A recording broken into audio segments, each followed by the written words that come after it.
నేను అన్నాను అని అనలేం కదా మనం. కంపల్సరీ ఎలిమినేట్ అంటే కంపల్సరీ ఎలిమినేట్ అయిపోవాల్సిందే. మేడం మీరు ఎవరికి వేస్తున్నారు ఓటు? నేను వచ్చాను, ఇప్పుడు ఎవరికి వేస్తున్నారు మేడం? అదే మేడం మీరు చెప్పలేరు, మీరే చెప్పలేకపోతే నేనే చెప్పగలను మేడం. నేను అంటే 5 days రోజుకొకరికి నేను వేస్తున్నాను, నేను నిజం చెప్పాలంటే. ఎందుకంటే అదే ఆప్షన్ ఉంది మనకు తెలుసు కదా. నేను అందరికీ నేను సపోర్ట్ చేస్తున్నాను. నేను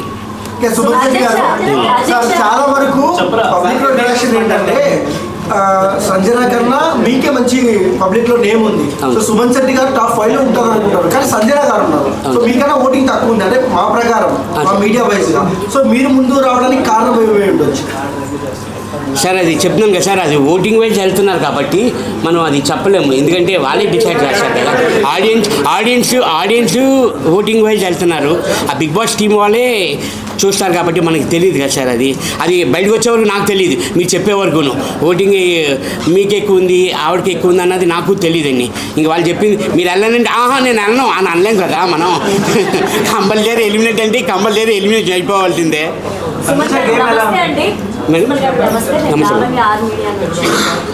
రెమ్యూనరేషన్ విషయానికి వస్తే బిగ్ బాస్ హౌస్లోనే, బిగ్ బాస్ సీజన్లోనే హైయెస్ట్ రెమ్యూనరేషన్ మీరు తీసుకున్నారని చెప్పి కూడా బయట అంతా టాప్ ఉంది. అసలు మీకు రెమ్యూనరేషన్ ఎంత తీసుకున్నారు? అండ్ బిగ్ బాస్ హౌస్ కంటే ముందు మీకు వచ్చిన సినిమాలకు కూడా అంత రెమ్యూనరేషన్ రాలేదు. సో దీన్ని ఎలా చూడొచ్చు? అండ్ మీకు ఎంత రెమ్యూనరేషన్ ఇచ్చారు? మేడం యాక్చువల్లీ అగ్రిమెంట్ ఉందండి మేడం, అది బయటకి అనౌన్స్ చేయకూడదు. మొత్తం అయిపోయిన తర్వాత, సీజన్ అయిపోయిన తర్వాత మీరందరికీ మళ్ళీ ఇంకో ప్రెస్ మీట్ పెట్టి 100% చెప్తాను మేడం ఎంత వచ్చింది అన్నది. మాస్క్ పర్సన్ అన్నది ఎవరు లేరు మేడం.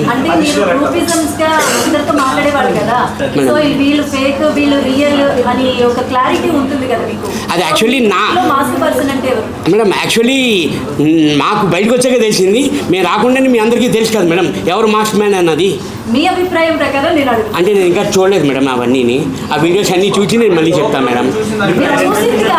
మేడం నాకు అనిపించింది, నాకు అనిపించలేదు, అందరూ ఫెయిర్గానే అనిపించారు మేడం. అంటే కాస్త కూస్త నేనే మాస్క్ వేసుకున్నానేమో నాకు అనిపించింది. లేదు మేడం మన సేఫ్ కదా మేడం. అసలు ఇక్కడ ఏమనిపిస్తే అదే బయటకు వస్తుంది మేడం.